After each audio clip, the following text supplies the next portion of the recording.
मेरा नाम पूनम है और मेरी जिंदगी का हर दिन एक ही तरह से होता है। डर, घबराहट और एक ना खत्म होने वाली बेचैनी के एहसास के साथ। मैं चाहती हूँ कि मेरी सुबह भी उन लड़कियों की तरह हो जो सुकून से भरी होती हैं, जो घर की नरम आवाजों में अपनी जिंदगी की शुरुआत करती हैं। मगर मेरी सुबह हमेशा एक अनजाने ख्वाब के साए में ही होती थी। उस दिन भी जब मैं पूजा कर रही थी, हवा में एक अजीब सी ठंडक फैली हुई थी। पक्षी पेड़ों की शाखाओं पर चहचहा रहे थे और मैं खुद को मजबूर कर रही थी कि जल्दी से पूजा खत्म करके किचन में जाऊं और रोटियां बनाऊं, क्योंकि अपने भाई रोहित को स्कूल भेजना था। मैं कभी उसे खाली पेट नहीं जाने देना चाहती थी, चाहे खुद मैं भूखी रह जाऊं। आटा गूंथते हुए मेरे हाथ बहुत तेजी से चल रहे थे, मगर दिल में अजीब सी घबराहट उठ रही थी। मैंने खुद को समझाने की कोशिश की कि शायद ये वही रोज का डर है जो हमेशा मेरे साथ रहता है, लेकिन आज दिल कुछ ज्यादा ही भारी लग रहा था, जैसे कोई आने वाली मुसीबत की आहट धीरे धीरे मेरे कानों में फुसफुसा रही हो।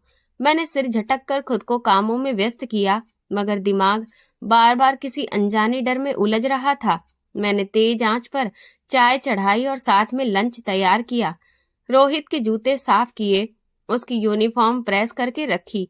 मैं अपनी पूरी कोशिश करती थी कि उसकी सुबह आरामदायक हो, बिना किसी डर के शुरुआत हो, मगर मैं खुद कहाँ इस डर से निकल पाती थी।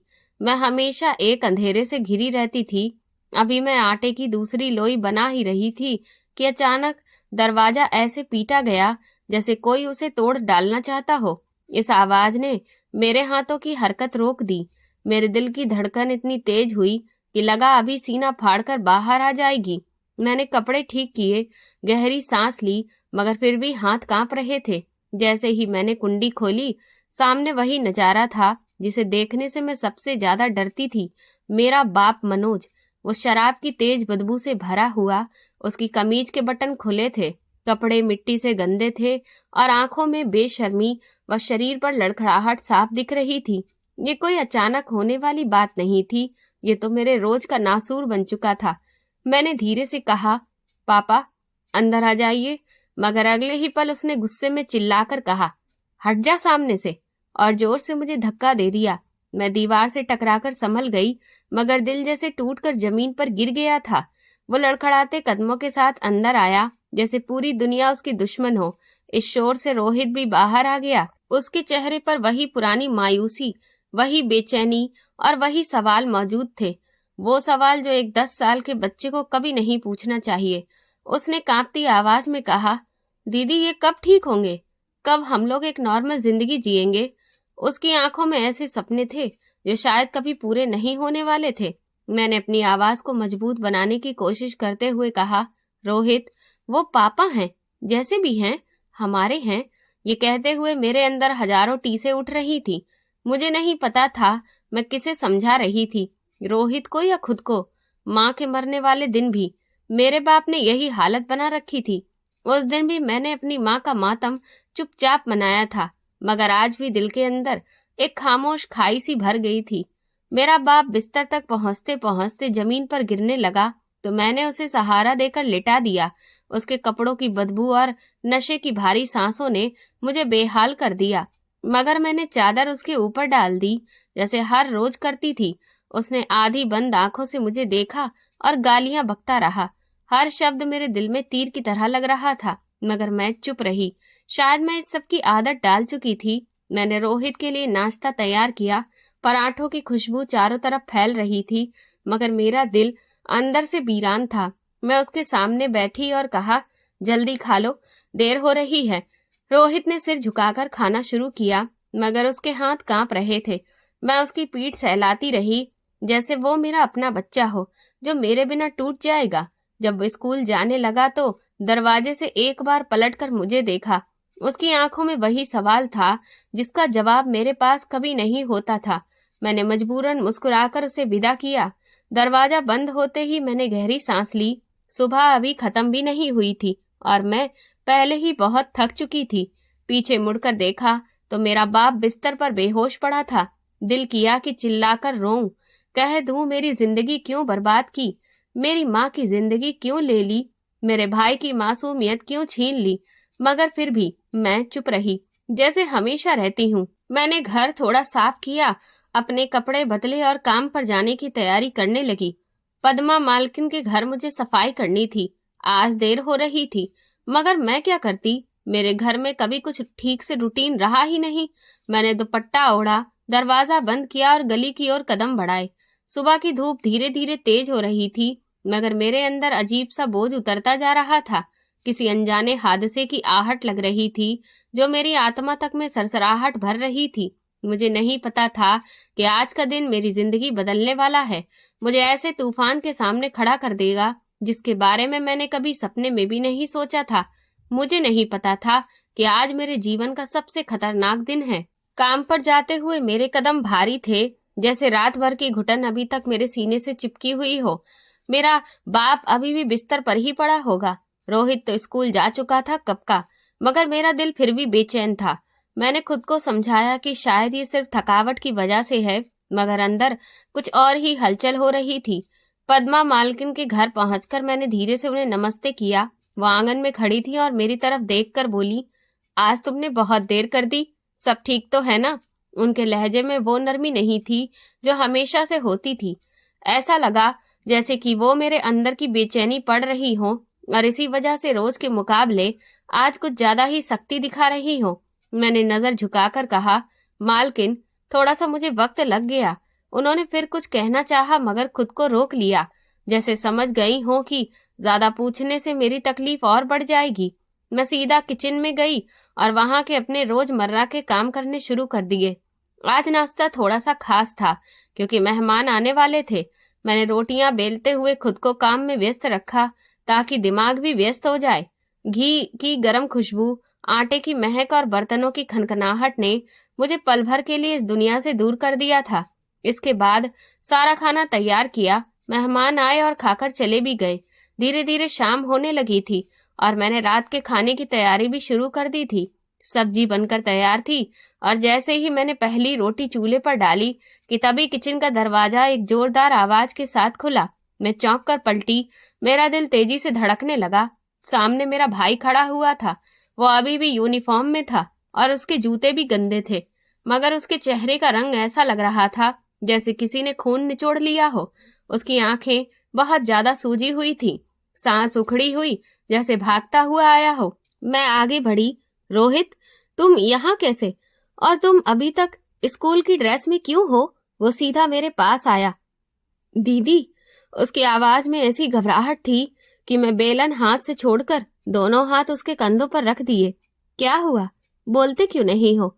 उसने अपने होंठ काटे, मगर शब्द जैसे उसके गले में ही अटक गए। मैंने दोबारा पूछा, रोहित, पहले अपनी सांस संभालो, बताओ क्या हुआ है? उसने कांपती आवाज में कहा, दीदी, पापा ने आपको दांव पर लगा दिया है। उसके जो शब्द मेरे कानों से टकराए, ऐसा लगा कि उनका मतलब समझने से मेरा दिमाग ही इनकार कर रहा हो। मेरे हाथ अपने आप पीछे हट गए। बेलन फर्श पर गिर पड़ा और उसकी आवाज ने माहौल की खामोशी को एकदम से चौक कर दिया था। मैं जैसे पत्थर की बन गई। क्या क्या कह रहे हो तुम? मैं हकलाते हुए बोली। रोहित ने तेजी से सिर हिलाया। हाँ दीदी, शाम को पापा घर से निकले थे और गली के नुक्कड़ पर, वहीं जुआ खेलने वाली जगह पर थे। मैंने उन्हें खुद देखा था। पहले लगा कि शायद ऐसे ही बैठे होंगे, मगर फिर वो रो पड़ा। फिर मैंने सुना कि पापा कह रहे थे कि अपनी बेटी को उन्होंने दांव में लगा दिया है और आप उनकी शर्त थी। मेरे पैर लड़खड़ा गए। मैं दीवार से टकराई और हाथ वहां रखकर खुद को संभाला। मैं अपने ऊपर हुए जुल्म, गालियां, उसकी शराबखोरी सब बर्दाश्त करती आई थी, मगर ये तो इंसानियत से भी बाहर था। ऐसा कैसा कर सकते हैं? मैं उनकी बेटी हूँ। मगर फिर खुद ही खामोश हो गई। शायद इस सवाल का जवाब मैं पहले ही जानती थी। रोहित ने मेरा हाथ पकड़ा। दीदी, वो आपको ढूंढ रहे हैं। मैंने खुद देखा है, उनके आदमी मोहल्ले में पूछताछ कर रहे हैं। वो किसी भी वक्त आ सकते हैं। दीदी, आप जल्दी भाग जाओ। उसकी आवाज में डर से ज्यादा जल्दबाजी और बेचैनी थी। इस बार सिर्फ बहन नहीं, उसका अपना अस्तित्व भी खतरे में था। मैंने तुरंत पीछे वाले दरवाजे की तरफ देखा। पद्मा मालकिन हॉल में थी। उन्हें बताने का मतलब था कि मैं उन्हें भी बड़ी मुसीबत में डाल सकती थी। तभी रोहित ने मेरा हाथ जोर से खींचा। दीदी, वक्त बहुत कम है, चलो जल्दी। मैंने तुरंत अपना दुपट्टा उठाया, सिर पर डाला और खुद को लपेटते हुए दरवाजे की तरफ बढ़ गई। रोहित हर पल पीछे मुड़कर देख रहा था कि कोई नजर ना आ जाए। मैं घबराई। रोहित, तुम वापस घर जाओ, अगर किसी ने तुम्हें भी देख लिया तो। वो तुरंत बोला, नहीं, मैं तब तक नहीं जाऊंगा जब तक आप यहाँ से निकल नहीं जाती। आपको कुछ भी नहीं होने दूंगा। उसकी बात सुनकर मेरा दिल भीग गया। 10 साल का बच्चा मगर अपनी बहन के लिए फौलाद बनकर खड़ा था। हम पिछले दरवाजे तक पहुंचे ही थे कि दूर से कदमों की आवाज सुनाई देने लगी। रोहित ने डर के मारे मेरा हाथ कसकर दबाया। दीदी, यही वो लोग हैं, मैंने इन्हें ही पापा के साथ देखा था। मैंने दरवाजे की दरार से झांक कर देखा। गली के मोड़ पर 2 परछाइयां तेजी से बढ़ रही थी। मेरी जान गले में अटक गई। मैंने झट से रोहित को पीछे धकेला। रोहित, घर वापस जाओ अभी। वो रोते हुए बोला, दीदी आप अकेली। मैंने कठोर आवाज में कहा, रोहित मेरी बात मानो, अभी घर जाओ। वो कांपता हुआ बोला, मैं जाकर दरवाजा बंद कर लूंगा। दीदी आप भी कहीं छुप जाना। ठीक है। मैंने सिर हिलाया, मगर खुद को नहीं पता था कि अब मैं क्या करूंगी। रोहित तेजी से गली की तरफ भागा। मैंने आखिरी बार पलटकर उसे देखा, एक छोटा सा वजूद मगर दिल शेर जैसा। मैंने खुद को संभाला और पिछले रास्ते से निकल गई। गली में डरावनी खामोशी थी मगर हवा भारी थी, जैसे कि कदमों की आहट मुझे पीछा करते हुए पकड़ लेना चाहती हो। मैं तेजी से गली के मोड़ पर पहुंची मगर सांसें बेकाबू थीं। हे भगवान, मेरी मदद करो, मैंने फुसफुसाते हुए कहा और अंधेरे में आगे बढ़ गई। मेरे कदमों के नीचे की जमीन जैसे खिसक रही थी। पहली बार लगा कि इस दुनिया में मेरा कोई नहीं है, न बाप, न माँ, न घर। आज मैं सच में अनाथ हो गई थी। मैं अंधेरी गलियों में भागती जा रही थी, नंगे पैर, कांपती हुई, सांसें उखड़ी हुई, दिल धड़कनों से भरा हुआ। पीछे वाले दरवाजे से निकलते ही मुझे ऐसा लगा जैसे पूरी दुनिया मेरे पीछे पड़ गई हो। रात की खामोशी में सिर्फ मेरे कदमों की आवाज थी, जो टूटे हुए पत्थरों और गंदे पानी के छींटों के साथ सुनाई दे रही थी। हर गली, हर मोड़, हर साया मुझे शक में डाल रहा था कि शायद वो लोग यहाँ भी घूम रहे होंगे। रोहित के आंसू, उसका डर, उसकी आवाज, दीदी जल्दी भागो, बार बार मेरे दिमाग में गूंज रही थी। मैंने पीछे मुड़कर देखने की हिम्मत नहीं की। मुझे बस एक ही डर था कि कहीं वो लोग मुझे पकड़ ना लें। गली बहुत ही पतली थी, कहीं पानी जमा हुआ था, कहीं कीचड़ के ढेर लगे थे। मोहल्ले के कोने पर कुछ कुत्ते भी भौंकने लगे, जिससे मेरे दिल में दहशत और बेचैनी और बढ़ गई। मैंने खुद को और तेज दौड़ाना शुरू किया। एक जगह लकड़ियों के ढेर पर मुझे ठोकर लगी और मैं गिरते गिरते बची। नल के किनारे से गुजरते हुए मैंने अपने दुपट्टे को सीने से और मजबूती से लपेट लिया ताकि वो मेरे पीछे आने वालों की नजर में ना आए। मैं एक मोड़ पर मुड़ी तो अचानक सामने से एक तेज रोशनी मेरी तरफ बढ़ी। वो रोशनी इतनी अचानक थी कि मेरी आंखें बंद सी हो गई।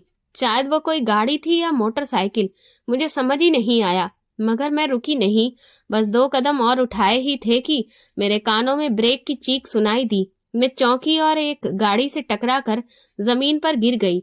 उस झटके ने मेरे पूरे वजूद को हिला दिया था। मेरे हाथों पर खरोंचें लग गई थीं, घुटनों से खून रिसने लगा था, मगर मैं कोई हरकत नहीं कर पाई। दर्द महसूस करने की भी गुंजाइश नहीं थी। मैंने जल्दी से अपने दुपट्टे से सिर ढकने की कोशिश की, मगर वो एक तरफ सरक चुका था। मैंने अपने हाथों से अपना चेहरा ढक लिया ताकि कोई मुझे पहचान ना ले, मेरा चेहरा ना देख सके। तभी एक मजबूत गहरी आवाज मेरे करीब आई, तुम ठीक तो हो ना?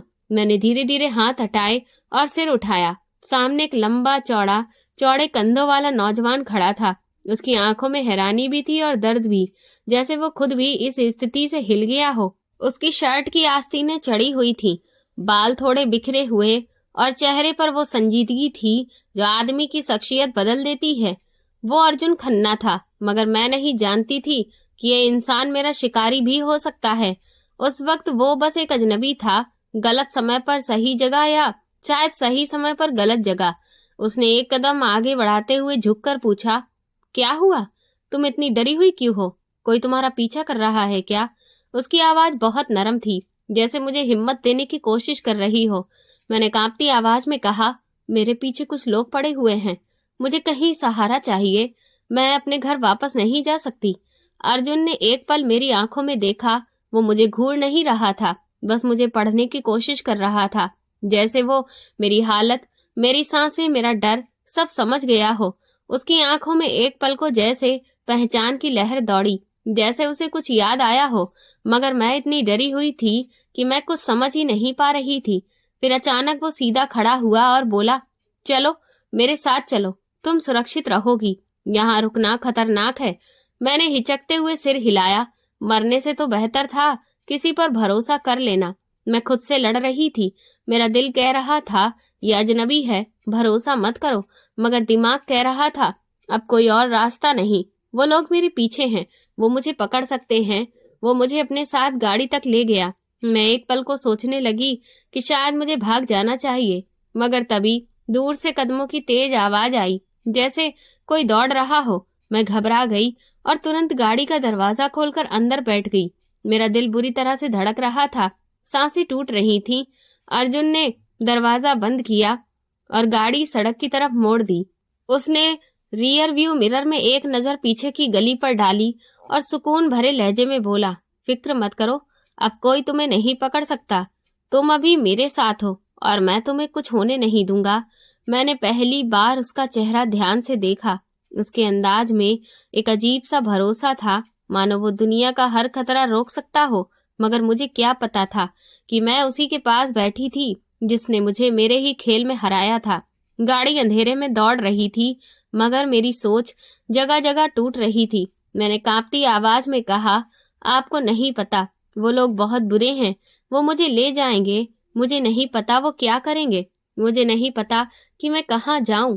अर्जुन ने धीमे से कहा, शायद तुम्हें लगता हो कि दुनिया में सब बुरे होते हैं, लेकिन हर कोई ऐसा नहीं होता। मैंने धीमी आवाज में कहा, मैं किसी पर भरोसा नहीं कर सकती। वो तुरंत बोला, मुझ पर भी नहीं। मैं खामोश रही। वो हल्का सा मुस्कुराया, मगर उसकी मुस्कुराहट में भी संजीदगी थी। तुम चाहो तो भरोसा मत करो, लेकिन अभी तुम्हें कहीं तो जाना है, और मैं ही वो आदमी हूँ जो इस वक्त तुम्हारे रास्ते में आया हूँ। सही वक्त पर। उसने गाड़ी की रफ्तार थोड़ा धीमी की, शायद मुझे सांस लेने का मौका देने के लिए। फिर उसने एक और मोड़ काटा। शहर की रोशनियां दूर दूर तक टिमटिमा रही थी। मैं शीशे से बाहर देखती रही, मगर मेरे अंदर सिर्फ एक ही सवाल गूंज रहा था, क्या मैं सच में सुरक्षित हूँ? अर्जुन ने अचानक से कहा, वैसे तुम्हारा नाम क्या है? मैंने धीरे से जवाब दिया, पूनम। उसने सिर हिलाया, जैसे उसे यही नाम सुनने की इच्छा हो। गाड़ी कुछ देर खामोशी से चलती रही। फिर उसने कहा, पूनम, मैं तुम्हें बचाने आया हूँ, नुकसान पहुंचाने नहीं। जब तुम्हें सच्चाई पता चलेगी, शायद तुम हैरान भी हो और परेशान भी, मगर अभी के लिए बस एक बात याद रखो, मैं तुम्हें किसी के हवाले नहीं करूंगा। मेरे दिल ने तेजी से धड़कना शुरू कर दिया। मैंने पूछा, कि आप मुझे जानते हैं? उसने एक पल को मुझे देखा, फिर नजर सड़क पर जमा दी। हाँ, इतना कि जितना तुम सोच भी नहीं सकती। मेरा खौफ एक नई सिहरन में मुड़ गया। मैंने धीरे से कहा, क्या मतलब है आपकी बात का? अर्जुन ने कोई जवाब नहीं दिया, सिर्फ गाड़ी की रफ्तार बढ़ा दी, और मैं उसके पहलू में बैठी सोचती रही कि शायद जिंदगी अभी खत्म नहीं हुई, बल्कि बहुत बुरी तरह से फंसने वाली है। अर्जुन की गाड़ी जैसे ही मुख्य सड़क से हटकर एक शांत पेड़ों से घिरी लंबी ड्राइव के रास्ते पर दाखिल हुई, तो मुझे एहसास हुआ कि मैं किसी साधारण जगह पर नहीं आ रही हूँ। दीवारों पर लगे बड़े बड़े लैंप, साफ सुथरी रोशनी और दूर से नजर आने वाला एक शानदार बंगला, ये सब कुछ मेरे लिए अजनबी था, बल्कि एक दरार पैदा कर देने वाला था। अर्जुन मुझे अपने आलीशान बंगले में लेकर आया। हर चीज मेरे लिए अजनबी थी। काले शीशों के बड़े बड़े दरवाजे, पत्थरों की नक्काशी से बना हुआ बड़ा सा फव्वारा, और खामोशी की वो हवा जिसमें मेरी अपनी धड़कन तक गूंज रही थी। दरवाजे के सामने गाड़ी रुकते ही उसने आराम से बाहर कदम रखा और मेरे लिए दरवाजा खोला। उतर जाओ, उसने मामूली संजीदगी से कहा। मैं उसके कदमों के साथ नीचे उतरी और अपने आसपास देखा। यहाँ सब कुछ बहुत बड़ा, बहुत साफ सुथरा और मेरे लिए भरोसा ना कर पाने के काबिल था। मेरे दिल में डर था, मगर रात भर जागने के बाद मेरा शरीर भी साथ छोड़ रहा था। ऐसा लग रहा था कि अगर मैं एक कदम भी और दौड़ने की कोशिश करती तो शायद बेहोश होकर गिर जाती। जैसे ही वो मुझे साथ लेकर अंदर बढ़ा, कॉरिडोर की रोशनी ऑन हो गई और अंदरूनी हॉल के बीच में खड़ी एक बड़ी और अच्छी पर्सनैलिटी की बूढ़ी औरत ने हमें देख लिया। वो सफेद रंग का दुपट्टा ओढ़े, कायदे से बंधी चोटी और हाथ में माला पकड़े हुए थी। वो इतनी शानदार शख्सियत लग रही थी जिन्हें देखकर कदम खुद ब खुद धीमे हो जाते हैं। उन्होंने हैरत भरी आवाज में पूछा, अर्जुन, ये लड़की कौन है? मेरी सांस रुक गई। अर्जुन एक लम्हे को रुक गया, जैसे सोच रहा हो कि क्या कहे।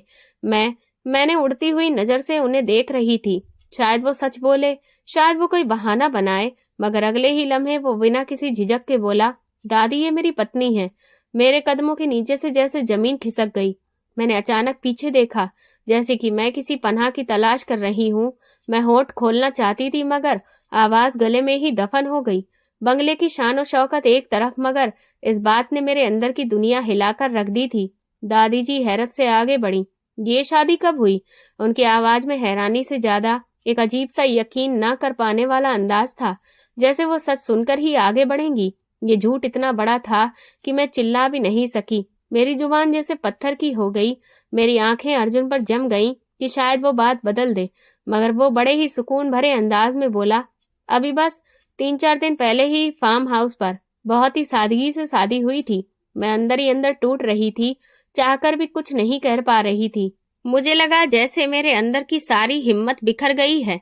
मैंने एक कदम पीछे हटने की कोशिश की, मगर अर्जुन ने धीरे से मेरा बाजू पकड़ लिया, ऐसे कि कोई देख न सके। मगर मैं समझ गई कि अब मैं यहाँ से निकलने की इजाजत नहीं रखती। दादी जी हमारे बीच आईं और हालात के बावजूद नरमी से उन्होंने मेरा हाथ पकड़कर बोली, आओ बेटा, मेरे पास आकर बैठो। मैं उनके पास गई और वो मुझे साथ वाले सोफे पर बिठाकर प्यार से देखने लगी। बेटा, तुम अब हमारी बहू हो। उनके लहजे में एक ऐसा प्यार था जिसे सुनकर मेरी आंखें भारी हो गईं। मेरे आंसू चुपचाप गिर रहे थे, मगर आवाज न निकली। वो समझी शायद ये खुशी के आंसू हैं, शायद नए रिश्ते का दबाव है। मगर उन्हें क्या पता था कि मेरे अंदर कितनी बेबसी, कितनी उलझने और कितना डर है। उन्होंने माला एक तरफ रखी और फिर मेरे हाथ पर हाथ रखकर बोली, अर्जुन ने बताया क्यों नहीं, हमें तो बहुत खुशी होती, लेकिन खैर, भगवान का शुक्र है कि तुम इस घर की रौनक बनकर आ गई हो। अर्जुन ने सिर झुकाकर एक अजीब से सुकून भरे अंदाज में कहा, दादी, मैं आपको सब बताना चाह रहा था, बस हालात ही कुछ ऐसे थे कि मुझे वक्त ही नहीं मिला। दादी ने नाक सिकोड़ कर कहा, वक्त ना सही, मगर दिल का इरादा तो कम से कम साफ होना चाहिए। खैर, अब तुम दोनों का घर बस जाना चाहिए। उनका लहजा मोहब्बत से भरा हुआ था, मगर मेरे अंदर लग रहा था जैसे कोई नरम जंजीर मेरे हाथों और पैरों में पड़ चुकी है। मैंने जिंदगी में पहली बार खुद को कैद महसूस किया, न मोहब्बत की जंजीरों में, अर्जुन की बेरहमी से नहीं, दादी की मोहब्बत से भी नहीं, बल्कि उस हकीकत से कि अब मैं कहीं नहीं जा सकती। बाहर एक डर मेरा इंतजार कर रहा था और अंदर एक ऐसा झूठ जो हकीकत बन चुका था। दादी ने नौकरानी को आवाज दी, चमेली, नई बहू के लिए चाय बनाकर लाओ और मेहमान वाला कमरा भी तैयार करो। चमेली ने मेरी तरफ उत्सुकता से एक नजर डाली, जैसे कि सोच रही हो कि ये लड़की आखिर कहाँ से आई है। अर्जुन ने मुझे बैठा छोड़कर दादी के साथ एक तरफ बात करना शुरू कर दिया। उनकी आवाजें आती रहीं, बहुत अच्छी लड़की है, काफी खामोश मिजाज की लगती है। हाँ दादी जी, बहुत समझदार है। उसके घर वाले। ये सुनते ही अर्जुन एक लम्हे को रुका। वो लोग दरअसल इस रिश्ते से खुश नहीं थे, इसीलिए हमने जल्दी से शादी कर ली। उसकी बातें मेरी रग रग में झूठ के तीर की तरह लग रही थी। मैंने होंठ काट कर खुद को खामोश रहने पर मजबूर किया। अगर मैं सच बोलती तो शायद मेरी जान खतरे में पड़ जाती। मुझे रोहित का चेहरा याद आया, उसकी आखिरी नजर। दीदी, आप छुप जाना। और मैं खामोश रही, क्योंकि मेरे पास कोई घर वापस जाने के लिए था ही नहीं। मैंने धीरे से सर झुकाकर अपनी आंखें बंद की। मैंने खुद से कहा, पायल, अब तुम्हारी जिंदगी वो नहीं रही जो पहले थी, और शायद कभी वापस आएगी भी नहीं। बाहर तूफान था, अंदर झूठ का एक अजीब सा इंतजार हो गया था, और मैं दोनों के बीच फंस चुकी थी। अगले ही लम्हे अर्जुन ने शादी के इंतजाम करने शुरू कर दिए, क्योंकि दादी की इच्छा थी कि अब उनकी आंखों के सामने उनके पोते की शादी हो। दादी के कमरे से निकलते ही उसने मुझे देखा, ना उसने कुछ पूछा, बस सीधा लंबे हॉल के आखिर में मौजूद उस कमरे की तरफ बढ़ गया जहां पर आम तौर पर घर के बड़े फैसले लिए जाते थे। मुझे लगा शायद वो कुछ और सोचेगा, शायद बात टल जाएगी, मगर उसके कदमों में एक ऐसा यकीन था जो मुझे अंदर तक हिला रहा था। वो नौकर से कह रहा था, पंडित जी को तुरंत बुलाओ और कुछ खास लोगों को भी इस शादी में शामिल होने के लिए इनवाइट कर लो। उसकी आवाज में कोई हिचकिचाहट नहीं थी, जैसे ये सारा नजारा, ये सब कुछ पहले से ही तय किया जा चुका हो। मैं जैसे पत्थर की बन गई, जुबान हिलने को तैयार नहीं थी। मेरा दिल चाहता था कि मैं चिल्लाऊं, रोक दूं या भाग जाऊं, मगर मेरा शरीर ऐसा हो गया था जैसे किसी ने मेरी रगों में पानी की बजाय खौफ भर दिया हो। मैंने आसपास देखा, बंगले की बड़ी बड़ी दीवारें, लंबे पर्दे और वो खामोशी, सब मुझे जकड़ रहे थे। मेरी सांसें अजीब सी उखड़ रही थी, मगर मैं फिर भी बाहर जाने का रास्ता तलाश कर रही थी। लेकिन मुझे एहसास था कि बाहर वे लोग हैं जो मुझे पकड़ने के लिए आवारा जानवरों की तरह घूम रहे हैं। और बस 2-3 घंटे गुजरे। कुछ लोग बंगले में आ चुके थे। हॉल में टेबल के आसपास रिश्तेदार बैठे थे, पंडित जी भी मौजूद थे। ये सब मेरे खिलाफ तय किया जा रहा था। अर्जुन ने मेरे सामने एक खास तरह की कुर्सी रखी। तुम यहाँ बैठो, वो बोला, जैसे कि ये कोई साधारण सा मामला हो। मेरा दिल चाहता था कि मैं मना कर दूं, मगर दादी के आने की आहट सुनते ही मैं खामोशी से बैठ गई। दादी ने मुस्कुराकर मेरे सर पर हाथ रखा। बेटा, घबराना मत, अब सब अच्छे से हो जाएगा। अच्छे से हो जाएगा? ये शब्द मेरे दिल पर बोझ की तरह गिर पड़े। मैं अपनी जगह बेजान सी बैठी रही और दिल में ऐसी खामोशी उठ रही थी जो शायद किसी के कानों तक नहीं पहुंच सकती थी। पहली बार किसी ने मेरा नाम ऐसे पुकारा जैसे मैं कोई चीज हूँ। इसके बाद दादी मुझे कमरे में लेकर गईं। उन्होंने मुझे एक बहुत ही खूबसूरत सा लहंगा दिया और 2-3 लड़कियां मुझे तैयार करने के लिए कमरे में मौजूद थी। कुछ देर में उन्होंने मुझे दुल्हन की तरह सजा दिया। आईने में जब मैंने खुद को देखा तो यकीन नहीं हुआ कि ये मैं ही हूँ। मैं तो सोच भी नहीं सकती थी कि मैं इतनी खूबसूरत भी लग सकती हूँ। जब मैं कमरे से बाहर निकली तो हैरान रह गई। सामने मंडप सज चुका था। पंडित जी मंत्र पढ़ने लगे। जैसे जैसे रस्में आगे बढ़ रही थीं, मेरे अंदर अजीब सी बिजली दौड़ रही थी। ये मेरे लिए बहुत बड़ा फैसला बनने वाला था। मैंने एक किनारे से अर्जुन को देखा। वो बेहद सुकून में बैठा था, जैसे उसे सब कुछ पहले से पता हो। मेरी दुनिया रुक गई थी, सांसें तक रुक गई थी। मुझे लगता था जैसे चारों तरफ अंधेरा है, सिर्फ मंत्रों की आवाज और मेरे दिल की धड़कन सुनाई दे रही है। मैंने अपने होंठ खोलना चाहा, मगर वे जैसे जम गए थे। जब मेरी मांग में सिंदूर भरने की बारी आई तो मेरा चेहरा अर्जुन की तरफ घुमाया ही नहीं जा रहा था, मगर दादी ने मेरे सर पर हाथ रखा और बड़े प्यार से कहा, बेटा, उसकी तरफ देखो। मैंने आंसुओं में डूबकर अर्जुन को अपनी मांग में सिंदूर भरने की इजाजत दे दी। और जैसे ही रस्म पूरी हुई, मुझे लगा जैसे किसी ने मेरी आत्मा को नोचकर फेंक दिया हो। दिल जैसे मर गया हो। इसके बाद उसने मुझे मंगलसूत्र पहनाया। हर विधि के साथ मेरा दिल और भारी होता जा रहा था। फेरे लेते हुए मेरी नजरें नीचे थीं। मेरी आंखों के सामने सिर्फ मेरे भाई का चेहरा घूम रहा था। दीदी, आप कहीं छुप जाना। अब मैं कहाँ छुप सकती थी? बहुत कुछ बदल गया था, मगर मेरा दिल वही था। मैं अभी भी वही पूनम थी जो गली में भाग रही थी, डर के मारे कांप रही थी, हर कदम पर अपना वजूद खो रही थी। लेकिन दुनिया यही समझने वाली थी कि मैं किसी की पत्नी हूँ। फिर मैंने अर्जुन की तरफ देखा। उसके चेहरे पर एक ऐसा भाव था जैसे वो ये लम्हा जीतने के लिए ही पैदा हुआ हो। ना उसके चेहरे पर ठहराव था, ना कोई दुख, जैसे उसने शादी नहीं, कोई जंग जीत ली हो। शादी हो गई। दादी ने मुझे गले लगाकर आशीर्वाद दिया। भगवान तुम्हारी जोड़ी सलामत रखे, हमेशा खुश रहना बेटा। उनकी बाहों में मुझे माँ की खुशबू तो नहीं मिली, मगर एक ऐसी मोहब्बत जरूर मिली जिसकी मैं खुद को हकदार नहीं समझ पा रही थी। मैं खुद से पूछ रही थी, क्या ये आशीर्वाद मेरे लिए अच्छा है या मैं किसी कैद में हूँ। मैं रो भी नहीं सकती थी, चिल्ला भी नहीं सकती थी, बस चुप थी। खामोशी कभी कभी सबसे बड़ा जुर्म बन जाती है, मगर उस वक्त मुझे यही लगा कि यही एक रास्ता है। मैंने चेहरा झुका लिया, अपनी चुनरी को मजबूती से थामा और दिल में आंसू उतरने लगे, क्योंकि अब मैं भाग भी नहीं सकती थी।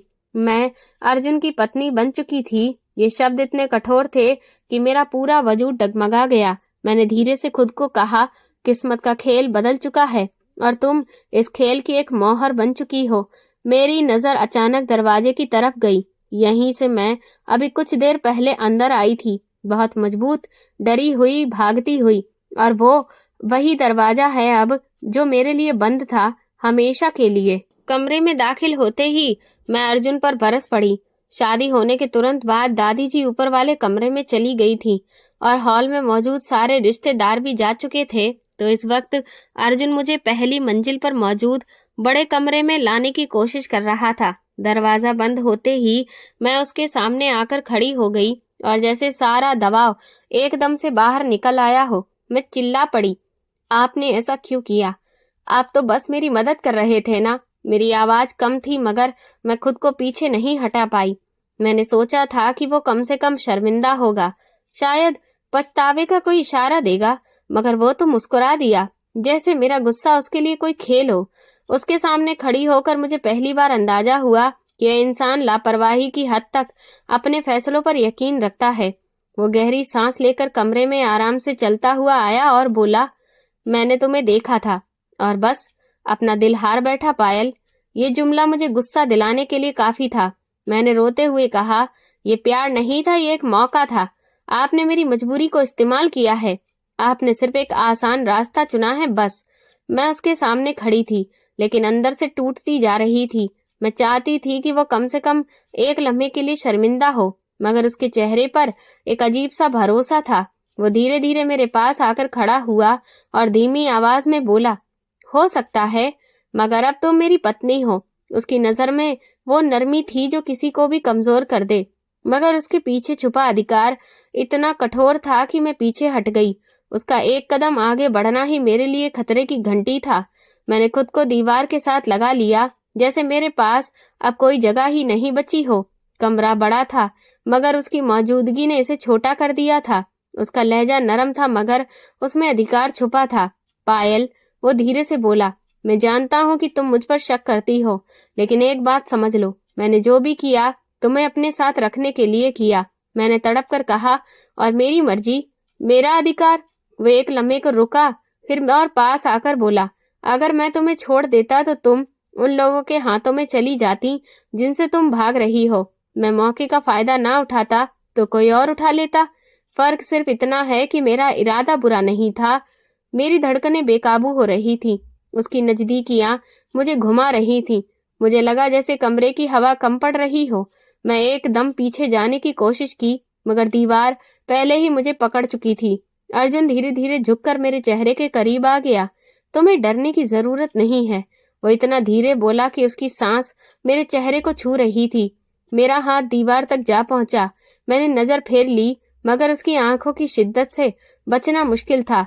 मैं तुम्हें कभी तकलीफ नहीं दूंगा, उसने धीरे से कहा।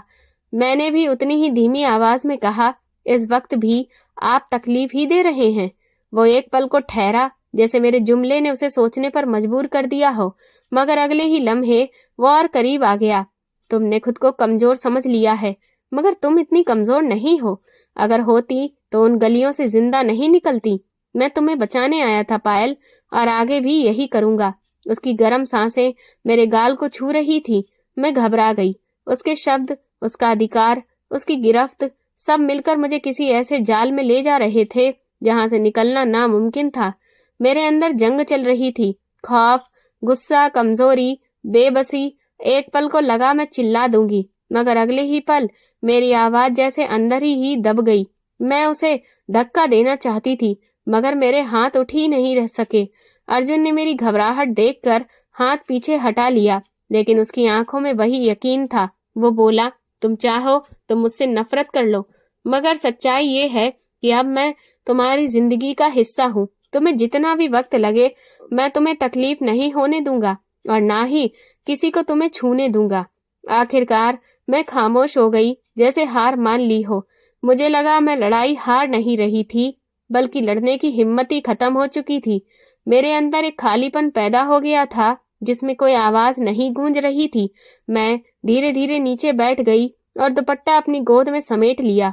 अर्जुन कुछ लम्हों तक मुझे देखता रहा, फिर बोला, तुम आराम करो, आज का दिन बहुत भारी था तुम पर, कल बात करेंगे। वो दरवाजे की तरफ बढ़ा, एक लम्हे को रुक कर मुड़ा और बोला, चाहे तुम मानो या न मानो, ये घर तुम्हारा भी है। दरवाजा बंद हुआ तो कमरे की खामोशी मेरे ऊपर ऐसे गिरी जैसे कोई पहाड़ हो।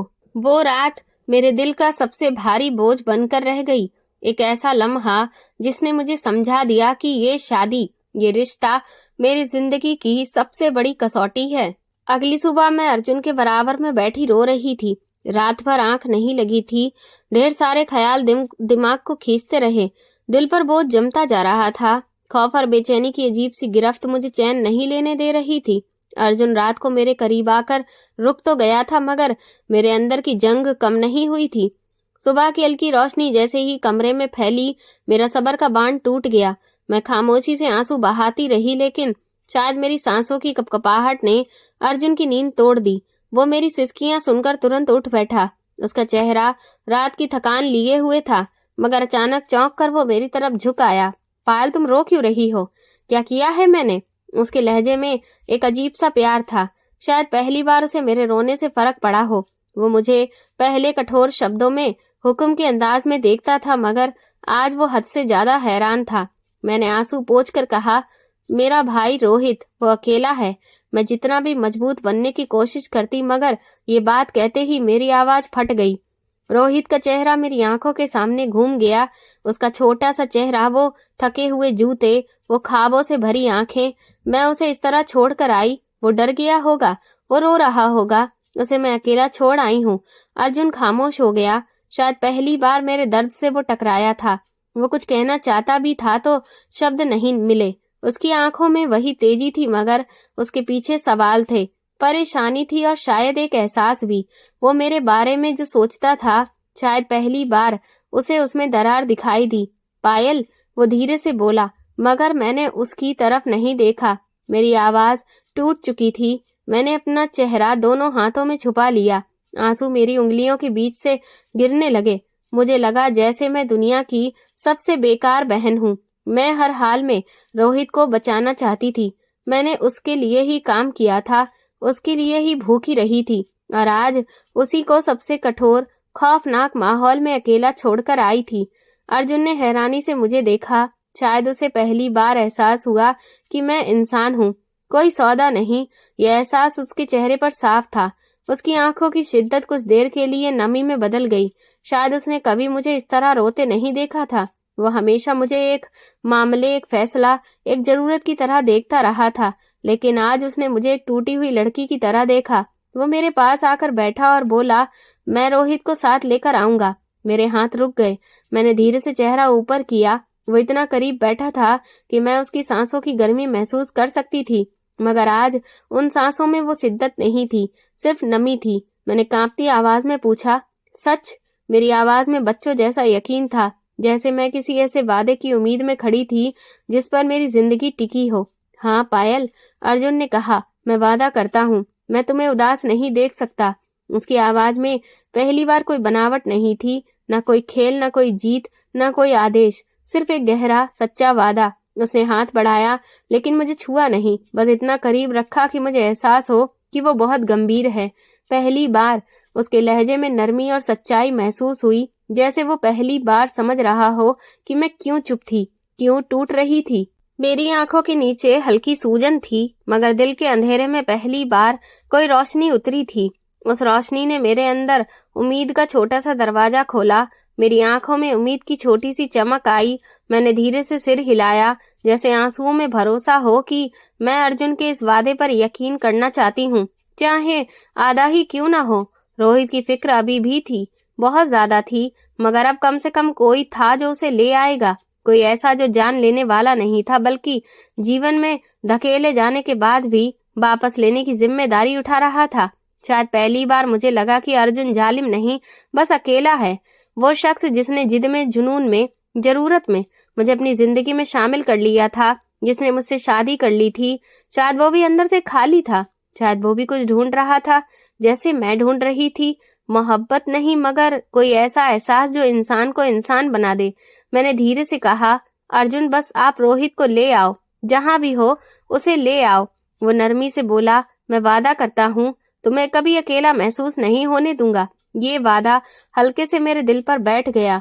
शायद ये सच हो, शायद झूठ, मगर फिलहाल यही एक रास्ता था जो मुझे टूटने से रोक रहा था। रोहित की फिक्र ने रात भर मुझे चैन नहीं लेने दिया था। कमरे की खामोशी, हल्की सी अंधेरी रोशनी, खिड़की से आती ठंडी हवा, सब कुछ मुझे उस छोटे बच्चे की याद दिलाती रही जो मेरी सारी दुनिया था।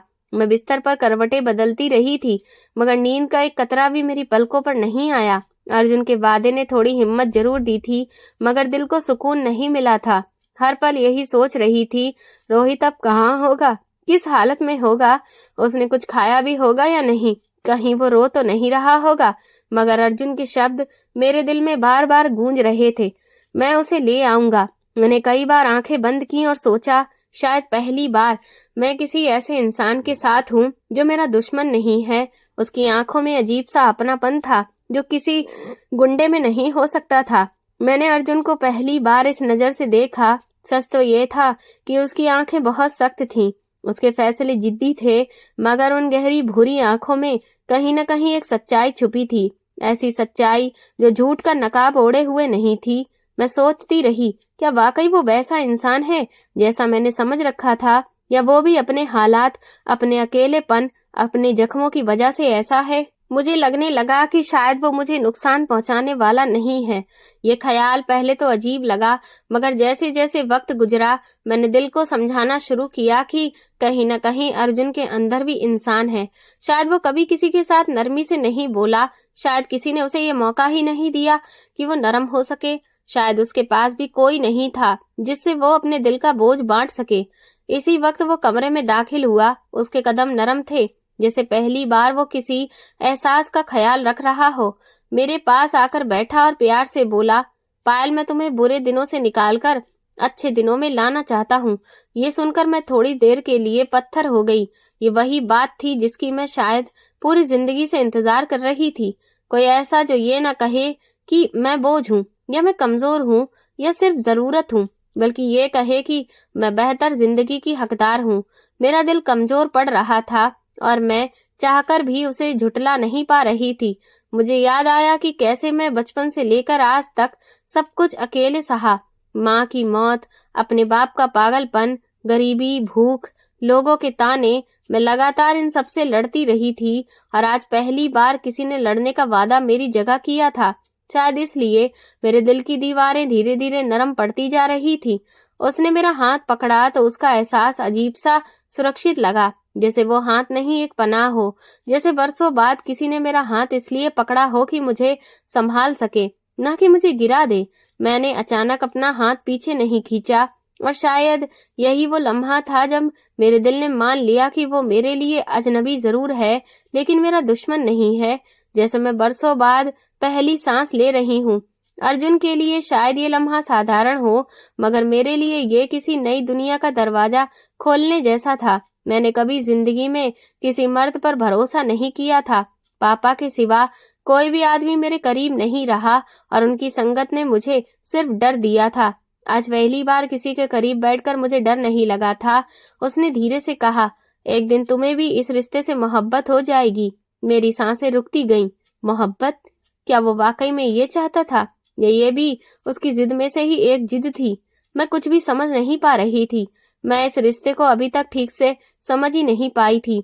मैंने नजर झुका ली। मेरे चेहरे की गुलाबी लालिमा ने उसे जवाब दे दिया। मेरा चेहरा, मेरी आंखें, मेरी पलकें, सब कुछ मेरे अंदर के बदलते एहसास का ऐलान कर रहे थे। मैं खामोश थी, मगर मेरे दिल के अंदर बहुत कुछ चल रहा था। अर्जुन ने शायद पहली बार मेरी खामोशी को समझा। वो मुस्कुरा दिया, जैसे अपनी जीत देख ली हो। उसकी मुस्कुराहट में अजीब सा सुकून था, जैसे उसने मेरी हिचकती चाहत को टूटते हुए देखा हो। मैं जानती थी कि वो जिद्दी है, मगर आज उसकी ये जिद मुझे डरा नहीं रही थी, बल्कि सुकून दे रही थी। मैं बिखरे फैसलों के साथ बैठी थी कि आज मेरी जिंदगी पहली बार किसी नरम हाथ को महसूस कर रही थी। मैं सोच रही थी कि शायद मेरी किस्मत वाकई इतनी जालिम नहीं जितना मैं समझती रही थी। शायद सारी उम्र मैंने सिर्फ तकलीफ देखी, अब भगवान ने किसी बेहतर को मेरे जीवन में भेजा है, और ये सोच एक अजीब सा सुकून बनकर मेरे अंदर उतरती जा रही थी। मैं जानती थी कि अर्जुन उतना नरम नहीं है, उसके फैसले कठोर हैं, वो बहुत ही पेचीदा आदमी है, मगर फिर भी वो दूसरों से अलग है। कम से कम वो मुझ पर जुल्म नहीं करेगा। शायद किस्मत मेरा मजाक नहीं उड़ा रही, मुझे खुशियां दे रही है। शायद मेरे अंधेरों को किसी ने वाकई रोशनी में बदलने का फैसला कर लिया है। शायद मेरी प्रार्थनाओं ने पहली बार आसमान तक पहुंचकर कोई दरवाजा खोला है और इस तरह मेरी काली रातों में पहली बार रोशनी उतरने लगी। रोशनी अभी कमजोर थी, धीमी थी, मगर मौजूद थी और मैं इसे महसूस कर सकती थी। आज मेरा भाई मेरे साथ है और अर्जुन की वजह से वो एक ऐसी जिंदगी जी पा रहा है जिसके सपने मैं कभी अपने भाई के लिए देखती थी। तो दोस्तों, आपको ये कहानी कैसी लगी मुझे कमेंट सेक्शन में जरूर बताएं। मेरे चैनल को सब्सक्राइब कर वीडियो को लाइक कर दें और वीडियो को हाइप भी दें। और ऐसी और भी रोमांचक कहानियां सुनने के लिए मेरे चैनल के साथ बने रहें। धन्यवाद।